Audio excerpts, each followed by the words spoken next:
Imagine you're staring at a blank canvas, a blinking cursor, or an idea burning in your heart, but something stops you. Fear, doubt, procrastination, that nagging voice whispering, "You're not good enough."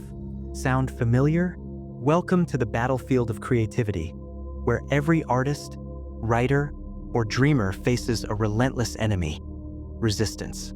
In the war of art, winning the inner creative battle, Steven Pressfield delivers a no-nonsense guide to conquering this invisible force that keeps us from our true calling. This isn't just a book. It's a battle cry for anyone daring to create something extraordinary. In this summary, we'll dive into Pressfield's raw, transformative insights on defeating resistance, embracing your inner professional, and tapping into the mysterious forces that fuel creativity. Whether you're an artist, entrepreneur, or anyone chasing a dream, this script will arm you with practical strategies and a warrior's mindset to overcome obstacles and unleash your potential. Part 1. Understanding resistance. Pressfield kicks off with a stark truth. The biggest obstacle to your creative dreams isn't lack of talent, time, or resources. It's resistance. He describes resistance as an invisible, internal force that arises whenever you try to pursue a higher calling, whether it's writing a novel, starting a business, or committing to a life of integrity. Resistance isn't just a distraction. It's a cunning, relentless enemy that aims to stop you from realizing your potential. Resistance manifests in procrastination, self-doubt, fear, or even seemingly noble excuses like, "I'll start tomorrow." Pressfield shares a chilling example. Even Hitler faced resistance when he tried to become an artist. Rejected by art schools, he succumbed to it, choosing a path of destruction over creation.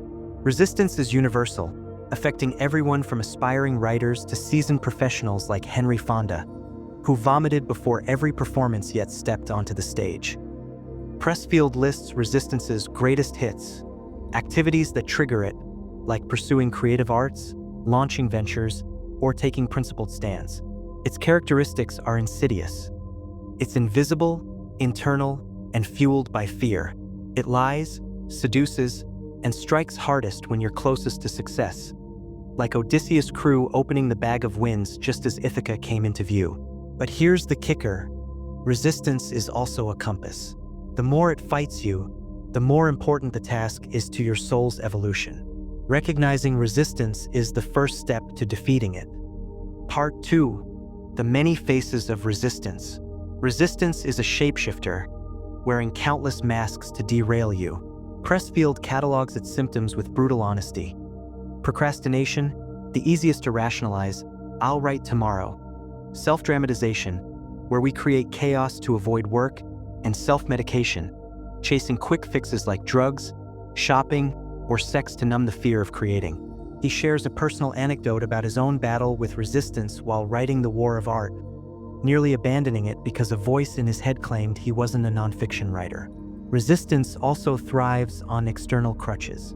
Seeking support from workshops or friends can be a trap, as Pressfield learned when he realized these are often resistance in disguise, keeping us from the real work. Criticism, victimhood, and even choosing the wrong partner can be resistance's allies, feeding our fears and keeping us stuck. Pressfield warns that fundamentalism, clinging to rigid beliefs, can be another form of resistance, as it avoids the uncertainty of creative growth. The key? Acknowledge these manifestations, but don't let them win. Resistance can be beaten, as history proves with masterpieces like the Fifth Symphony or the Golden Gate Bridge, created by those who fought through it. Part 3. Turning pro. So, how do you defeat resistance? Pressfield's answer: turn pro. In Book 2, he contrasts the amateur, who succumbs to resistance, with the professional, who treats their craft like a lifelong commitment. Turning pro is a mindset shift as transformative as becoming a parent. Pressfield shares how his own moment of turning pro came after a humiliating screenplay flop. A mentor's blunt advice, "Stop complaining and be grateful," snapped him out of self-pity, teaching him to embrace failure as part of the arena. Professionals show up every day, no matter what. Somerset Maugham wrote only when inspiration struck conveniently, at 9 a.m. sharp. Professionals are patient, knowing creation is a marathon, not a sprint. They seek order, demystify their craft by focusing on technique, and act despite fear, like Henry Fonda marching on stage post-puke. Pressfield's daily routine showering, donning lucky boots, and cranking up the computer illustrates this discipline. He doesn't care about the quality of the pages. He just puts in the time, knowing that showing up defeats resistance. Professionals also distance themselves from their ego, viewing their talent as a tool, not their identity. They don't take failure or success personally, self-validate, and reinvent themselves when needed, like Goldie Hawn navigating Hollywood's ageist roles. By treating themselves as a corporation you incorporated, they gain objectivity, making it easier to hustle without emotional baggage. The professional's mantra? Do the work, no excuses. Part 4, The Higher Realm, Invoking the Muse. In Book 3, Pressfield takes us beyond resistance to a higher realm where creativity thrives. He introduces the muse, those mysterious forces that aid artists when they commit to their work. Drawing from Homer's Odyssey and Xenophon's advice to sacrifice to the gods, Pressfield argues that creativity isn't just hard work, it's a spiritual act. When you sit down daily, something magical happens. Providence moves too. Ideas flow, synchronicities occur, and angels, or whatever you call them, step in. Pressfield shares a story of finishing a manuscript, feeling like he'd slain a dragon. His mentor's response? Good for you. Start the next one today. This relentless commitment invites the muse. He also recounts a dream where he was Largo, a confident gunny, revealing an inner strength he didn't know he had.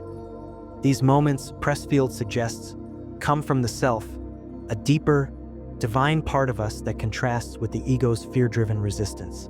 The self believes in love, unity, and evolution, while the ego clings to material limits.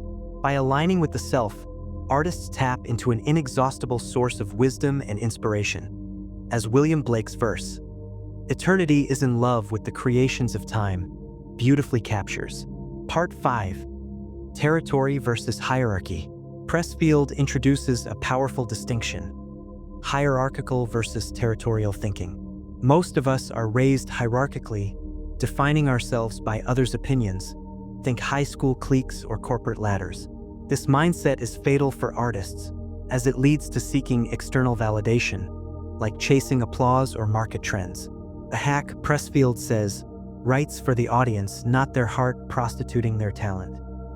In contrast, territorial thinking is about claiming your creative domain, like Stevie Wonder at the piano or Arnold Schwarzenegger in the gym.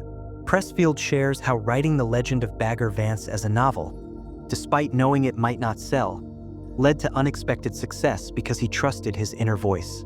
A territory is claimed alone through work and returns exactly what you invest. It's fair, unyielding, and yours. By working territorially, for the love of the craft, you align with the muse and sidestep resistance's traps. The supreme virtue? Contempt for failure. Focus on the work, not the outcome, and, as Krishna advises in the Bhagavad Gita, offer it to the divine. Conclusion: The War of Art isn't just a book, it's a wake-up call. Steven Pressfield reminds us that resistance is the dragon guarding the gold of our potential, but it's a dragon we can slay. By turning pro, showing up daily, and embracing our territorial calling, we defeat fear and invite the muse to guide us.